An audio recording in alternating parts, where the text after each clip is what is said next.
Bayangan di balik hutan. Di sebuah desa kecil yang dikelilingi hutan lebat, terdapat kisah yang selalu diperbincangkan warga setempat. Hutan itu disebut hutan bayangan karena keanehan yang terjadi di sana pada malam hari. Banyak penduduk desa yang mengaku mendengar suara-suara bisikan dan tawa samar dari dalam hutan ketika malam menjelang. Beberapa warga juga bersumpah pernah melihat sosok bayangan misterius yang tampak mengintai di balik pepohonan, seakan-akan menunggu sesuatu atau seseorang. Kisah tentang hutan bayangan ini menarik perhatian seorang jurnalis muda bernama Rico, yang datang dari kota untuk melakukan riset tentang tempat-tempat angker di desa-desa terpencil. Ditemani oleh sahabatnya Ika, Rico memutuskan untuk menyelidiki lebih jauh kisah tersebut. Mereka mendengar cerita dari para penduduk bahwa hutan itu pernah menjadi tempat eksekusi pada masa penjajahan. Para tahanan yang dituduh sebagai pemberontak digiring ke hutan itu dan dihukum mati di tengah rimbunnya pepohonan. Konon, arwah mereka yang meninggal di sana tidak pernah mendapatkan ketenangan dan kini menjadi bayangan yang gentayangan di dalam hutan. Tertarik dengan cerita seram tersebut, Rico dan Ika memutuskan untuk pergi ke hutan itu pada malam hari. Mereka yakin bahwa semua cerita mistis itu hanyalah mitos belaka. Rico bahkan membawa kamera dan alat perekam untuk mendokumentasikan perjalanan mereka. Siapa tahu kita bisa menemukan sesuatu yang menarik, kata Rico sambil tersenyum penuh semangat. Malam itu, mereka memasuki hutan bayangan tepat pada pukul 11 malam. Udara terasa sangat dingin dan sunyi, seolah-olah seluruh hutan sedang mengawasi mereka dengan diam-diam.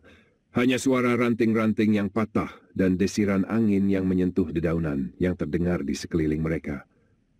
Awalnya perjalanan mereka terasa biasa saja, hingga tiba-tiba mereka mendengar suara langkah kaki lain di belakang mereka. Mereka berdua berhenti dan saling bertukar pandang. Ika yang mulai merasa ketakutan berbisik, "Kamu dengar suara itu, Rico?" Rico mengangguk, mencoba menenangkan dirinya. "Mungkin cuma suara hewan atau ranting yang patah," ujarnya, meskipun dalam hati ia merasa ada yang tidak beres. Mereka melanjutkan langkah dengan hati-hati. Tapi semakin jauh mereka berjalan, suara itu semakin terdengar jelas, seolah-olah ada seseorang yang mengikuti mereka. Rico menoleh ke belakang, namun yang ia lihat hanyalah kegelapan dan pepohonan yang menjulang tinggi, seperti dinding hutan yang tak berujung. Beberapa menit kemudian, Rico dan Ika tiba di sebuah area terbuka di tengah hutan, di mana terdapat bekas bangunan tua yang sebagian sudah tertutup lumut dan tanaman liar. Bangunan itu tampak seperti pos penjagaan, sisa dari masa penjajahan. Mereka memutuskan untuk beristirahat sejenak di sana sambil memeriksa rekaman suara dari alat perekam Rico. Ketika Rico memutar rekaman, mereka berdua tercengang mendengar suara bisikan yang tidak pernah mereka dengar sebelumnya. Suara itu terdengar seperti seseorang yang berbisik tepat di telinga mereka, "Pergilah, jangan di sini." Suara itu mengalir pelan tapi tajam, membuat bulu kuduk mereka berdiri. Ika mulai panik dan berkata, "Rico, ini sudah terlalu menyeramkan. Kita sebaiknya pulang sekarang." Namun Rico tetap keras kepala. "Tenang, ini mungkin hanya efek suara. Kita datang ke sini untuk mencari bukti, kan?" katanya dengan nada yang mencoba meyakinkan.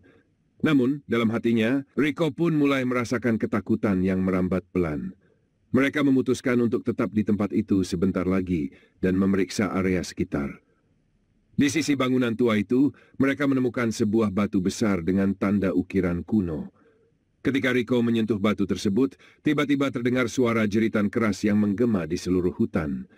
Jeritan itu terdengar seperti berasal dari semua arah, membuat mereka merasa seolah-olah sedang dikepung oleh suara tersebut.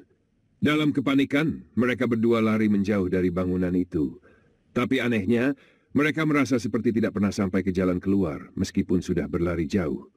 Hutan itu terasa semakin pekat dan menyesakkan, seolah-olah ingin menelan mereka. Di tengah keputusasaan mereka untuk mencari jalan keluar, mereka tiba-tiba melihat sebuah cahaya kecil di kejauhan. Dengan harapan bahwa itu adalah ujung hutan, mereka berlari ke arah cahaya tersebut. Namun, saat mereka semakin dekat, cahaya itu justru berubah menjadi sosok bayangan hitam yang berdiri diam menatap mereka. Bayangan itu tinggi, dengan mata merah menyala yang bersinar dalam kegelapan. Wajahnya samar, tetapi terlihat seperti tersenyum lebar dengan senyum yang tidak alami. Rico dan Ika berhenti, terpaku dengan ketakutan yang tak terlukiskan. Sosok itu perlahan mendekati mereka, sementara suara tawa kecil terdengar dari sekitarnya, seperti suara tawa yang teredam, tapi penuh kegetiran.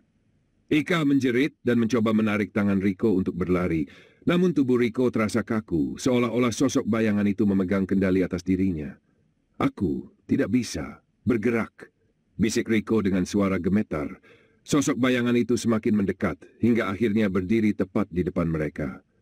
Wajahnya yang samar tampak semakin jelas, dan mereka bisa melihat wajah menyeramkan yang penuh luka. Dari mulutnya yang dipenuhi darah, sosok itu berbisik pelan namun mengerikan. "Kenapa kalian datang? Tempat ini bukan untuk manusia hidup." Mendengar suara itu, Ika menangis ketakutan. Ia berusaha membangunkan Rico dari keterpakuannya. "Ayo Rico, kita harus lari," katanya sambil menarik tangan Rico dengan sekuat tenaga.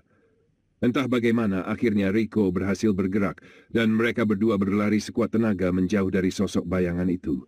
Mereka terus berlari tanpa memperhatikan arah, hanya berharap bisa menemukan jalan keluar dari hutan menyeramkan itu. Setelah beberapa menit berlari tanpa arah, mereka tiba-tiba menemukan jalan setapak yang tampaknya menuju keluar dari hutan. Namun, ketika mereka mulai merasa lega, tiba-tiba mereka mendengar suara langkah kaki yang semakin mendekat di belakang mereka. Dengan hati yang dipenuhi ketakutan, mereka mempercepat langkah hingga akhirnya mereka berhasil keluar dari hutan. Begitu mereka sampai di tepi desa, mereka langsung terjatuh ke tanah sambil terengah-engah. Warga yang melihat mereka segera berlari menghampiri, bertanya apa yang telah terjadi. Rico dan Ika hanya bisa terdiam, dengan tatapan kosong dan tubuh yang menggigil. Mereka mencoba menceritakan apa yang terjadi, tetapi beberapa warga hanya bisa menggelengkan kepala, seolah-olah mereka sudah menduga hal itu. Seorang tetua desa kemudian menghampiri mereka dan berkata, "Kalian seharusnya tidak pergi ke hutan itu pada malam hari. Bayangan di hutan itu adalah arwah para tahanan yang dihukum mati di sana.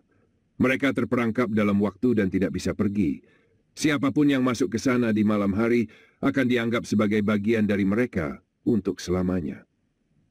Rico dan Ika mendengarkan kata-kata sang tetua dengan hati yang masih diliputi ketakutan.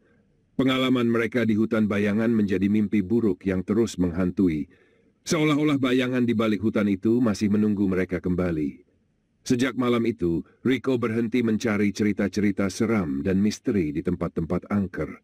Sementara Ika, meskipun ia selamat, masih sering terbangun di malam hari karena mendengar suara tawa dan bisikan aneh yang terus mengusik tidurnya. Bayangan dari hutan itu tetap melekat di benak mereka, mengingatkan mereka bahwa ada tempat-tempat yang memang seharusnya tidak disentuh oleh manusia.